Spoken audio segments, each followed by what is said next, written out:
Did you ever get one of those low rumbling feelings in your gut telling you to turn around before things go to hell? That's how I felt in the parking lot of the Hidden Forest Manor Hotel. I really should have listened, but I was too tired from long hours on the road over the past 3 days. It was dangerous to keep driving in that state. I needed a place to crash, and I'd already paid for this one. I'd found it that morning while I was sipping coffee at a highway rest stop. It was one of those themed hotels. That's not normally something I'd go for. Honestly, all I ever want from a hotel is a place to shower and crash for the night. This place had been the cheapest place on my route that didn't have reviews that mentioned bedbugs, so I'd figured I could handle it for a single night. In fact, all the reviews had been glowing and many had mentioned an amazing morning breakfast, so I'd shoved the last bit of Pop-Tart in my mouth and hit the book button. The place was creepy. I know that was the point, and I told myself I was being ridiculous, but it spooked me right from the start. The lobby was dark and several people in shabby costumes were milling around it. Room 205. Aren't you lucky? The smiling woman at the front desk said, passing me the keycards. Lucky? I inquired. It's one of my favorites, the woman said. Enjoy your stay, dear. I thanked her and walked off to find my room. The elevator looked a bit suspect, like it might break and send me crashing to my death, so I took the spiral staircase instead. I found 205 down a narrow hallway that was just as dimly lit as the lobby. I opened the door to find a very pretty room waiting. It had a large bed, an old oak desk, green curtains, and a few lamps scattered about. I tossed my duffel on the desk chair and headed into the bathroom, needing it after my long drive. The bathroom was tiny, hardly big enough for the tub, sink, and toilet. There was no window, and the overhead light above didn't give off much light either. I checked out the toiletries while I was washing my hands and wrinkled my nose at the Enethera label on them all. I was glad I had soaps and lotions of my own with me. I had a friend who lost her eyebrows to that stuff a couple back. I splashed some water on my face, trying to wake myself up. I still had that zombie feeling linger after being in the car for so long. When are you leaving? A woman's voice asked. It startled me enough that I jumped and slammed my hip into the sink. I turned to find a girl staring at me from the bathroom doorway. She looked young, like a college-aged kid, so I thought she might have been part of the hotel staff. At first. I hadn't heard her come in, but I was feeling pretty out of it, so I shook it off. Sorry, do you work here? I asked. The girl adjusted her large glasses and smiled at me before answering. I live here, she said. She had an airy, lilting sort of voice with a touch of an accent I couldn't place. This is my room. I was wondering when you'd be leaving. You've been here such a long time already. I just checked in, I said, frowning. I wasn't sure what to make of that. I guessed that maybe this was part of the theming. It's so hard when people stay so long, the girl said, as if she hadn't even heard me. I get terribly restless. I'll be leaving in the morning, I said. Oh, well, good. Thank you for letting me know, the girl said. She smiled at me again and nodded like my answer had satisfied her. Then she vanished. I don't mean she ran out of the room. I mean she just stopped being in the bathroom doorway. She nodded and then was gone. I gripped my hand onto the edge of the sink and took in a long breath. I figured there were 3 options on the table here. 1, this place was higher budget than it looked, and those were some amazing special effects. 2, I was having some sort of too many nights on the road induced nervous breakdown.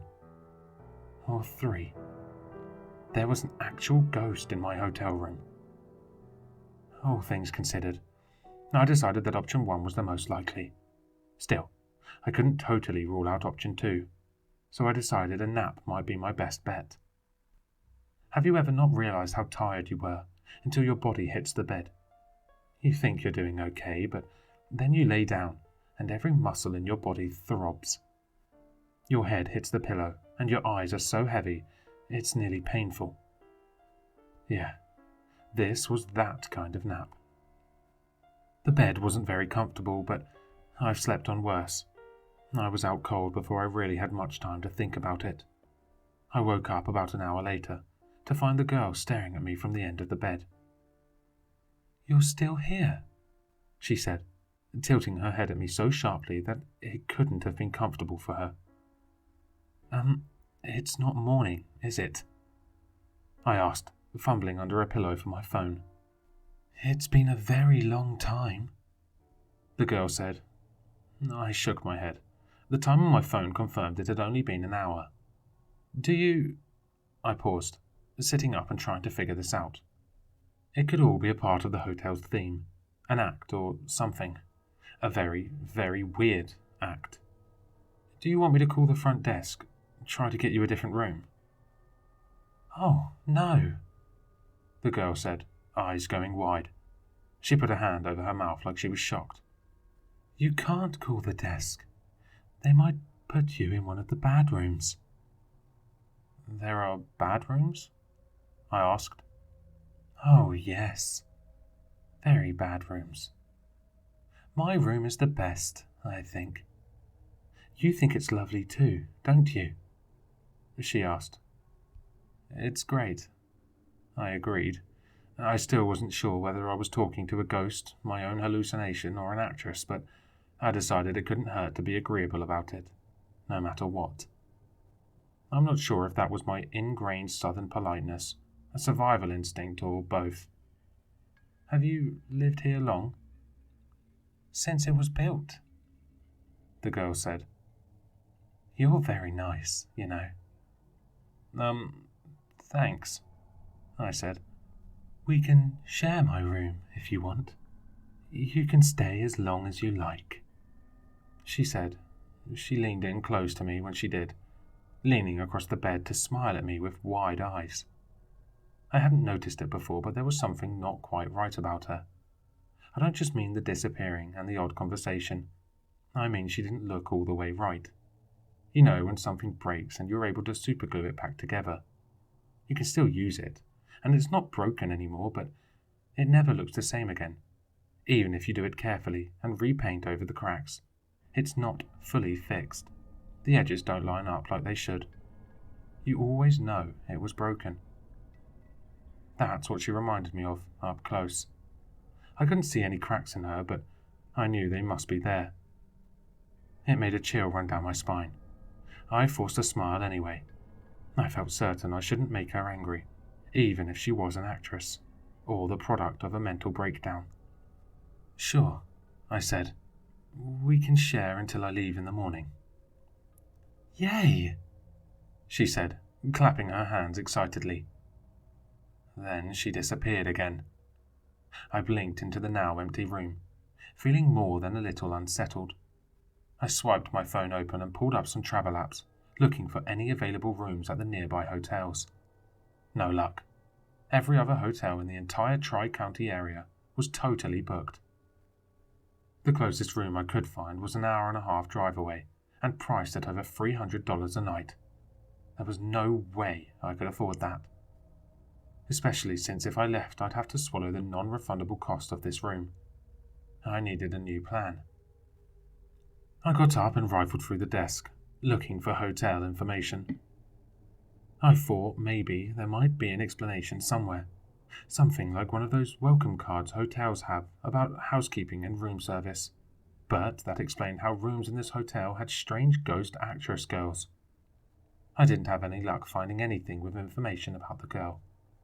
I did, however, find out there was a hotel bar on the 6th floor. I decided I could definitely use a drink, several drinks, if I was going to need to sleep in a room where a ghost or an actress, or maybe a projection of my own brain, kept popping up. Plus, I figured I could talk to the other hotel guests at the bar. It seemed like a good way to figure out if anything weird was happening to anyone else. So, I ran a brush through my hair and swapped my hoodie for a sweater. I was at the door when she appeared again. Hi, you look nice. Where are you going? She said, popping up between me and the door. I was just going to grab a drink at the bar, I said. She frowned. Oh, I don't think you should go out there, she said, shaking her head. I'll be right back, I said. She shook her head again. No, that would be a bad idea, she said. She looked very troubled about the thought of me leaving. Why would it be a bad idea? I asked. I had a sinking feeling in my stomach. I wouldn't be getting that drink after all. It's too close to the show, and showtime isn't safe, she said. As if, in cue, 3 long chimes rang out. It seemed like the whole building vibrated with them. What show? I asked. The nightly show, she said, looking at me with wide eyes. I bit my lip. I'd skimmed over a mention of a nightly show on the website, but I'd assumed it was a people in costumes serve appetizers thing and not given it much thought. That might have been a mistake. A scream rang out in the hallway. Then another. And another. And then more, enough that I couldn't count them individually anymore. What's happening? I asked. The show, the girl said, shaking her head sadly. But, I started. I was suddenly feeling sure that all those glowing reviews had been fakes. You need to hide before they come, she said. I felt myself being shoved toward the bathroom. She wasn't touching me, but I was being moved along all the same. In the bathroom. Even I can't go in there. Wait, what? I attempted, as I stumbled into the bathroom. I was cut off by the frantic waving of the girl's hands. I could still hear the screaming. Shh, she said. I'll handle it. There was a knock on my door then. Miss, are you ready for dinner? A booming voice asks. It sounded oddly friendly, considering the screaming behind it. The girl put her finger over her lips and shook her head at me before heading over to the door. I couldn't see the conversation that happened at the door, but I could hear it. She's not here, Barry, the girl said. Damn it, Annie. Again. You know management doesn't like that. The voice at the door, Barry, I guess, said. Sometimes I can't help it, she said, giggling a little. They're going to take your room if you keep killing people before showtime, Barry said. From my spot in the bathroom, I felt my stomach lurch. The screaming in the hallway was mixed with whimpering now. What the fuck was happening? You let me worry about that, she said, still giggling. Now shoo, off to work. I heard the door shut. I wondered if I should grab some sort of weapon, but I was pretty sure shampoo didn't help fight whatever all this was. Then I remembered that she said she can't even go in there, about the bathroom. So I hung back against the sink, hoping that was true. Hi again. That was close, she said, popping up in the doorway. She stopped right in the doorframe, as if she really couldn't cross it. What's happening out there? I asked. I told you. It's the nightly show, she said. Okay, but are they killing all the guests? I asked, gripping the sink edge again. No, she said with another giggle. Not all of them. That would be ridiculous. Just 2 or 3. But everyone else has to watch, and it's gross. They probably wouldn't have picked you, but you're still better off in here. Right, I said. So, I heard the guy at the door call you Annie. May I call you Annie? Of course. We're friends now, she said, looking pleased. Is it true what he said? Have you killed people? Are you going to kill me? I asked. I braced myself against the sink so hard it was painful. It was oddly comforting. We're friends now, Annie repeated, shaking her head at me as if it had hurt her feelings. Then she added, Not all the time. Some people are just mean to me. They throw things at me and call me terrible, horrible things, even though this is my room. Not everyone is nice like you. I let out a long breath. So, being polite had been a good instinct after all. My grandma would be so proud of me. That does sound rude, I said. It really is. Sometimes I just lose my temper when that happens, Annie said. She giggled again. I fought back the urge to throw up. Okay, but Annie, you told them I was dead. How am I going to check out in the morning? I asked. Oh, don't worry. I can sneak you out, Annie said, and she smiled. But you don't have to leave right away. You could just stay. Now that we're friends, I'll share my room with you. It would be like a sleepover. I could even braid your hair. That's so nice of you, but they want to put other guests in this room, I said, trying hard to sound cheerful about that idea. I got the feeling Annie didn't really know the difference between mean to her and scared as hell, and I didn't want to risk it. I could hide you. I'm very good at hiding, Annie said. I'm sure you are. Out in the hall, the sound of screams had mostly faded, just a loud whimper or shout occasionally. I took a breath, trying to figure out what to do next. I was sure I wasn't getting out of this room on my own. I needed to get the police here, and I needed to stay in the bathroom until they arrived. Can you give me a few minutes? I'm going to take a shower and call my sister, I said. Annie giggled again. Of course.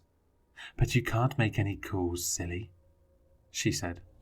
What do you mean? I asked, swallowing hard.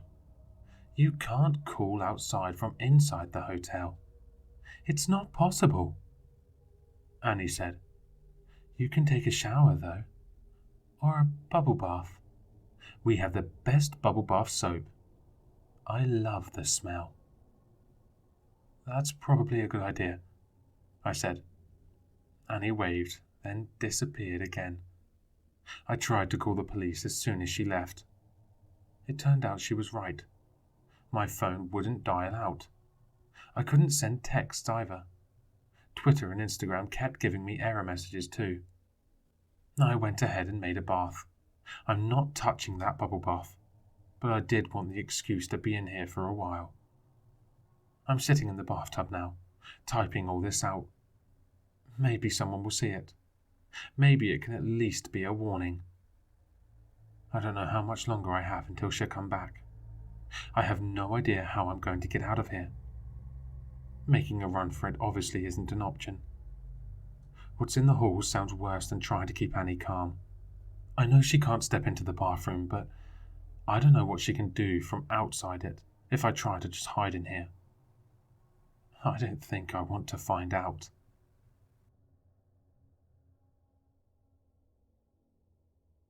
Hello, listeners.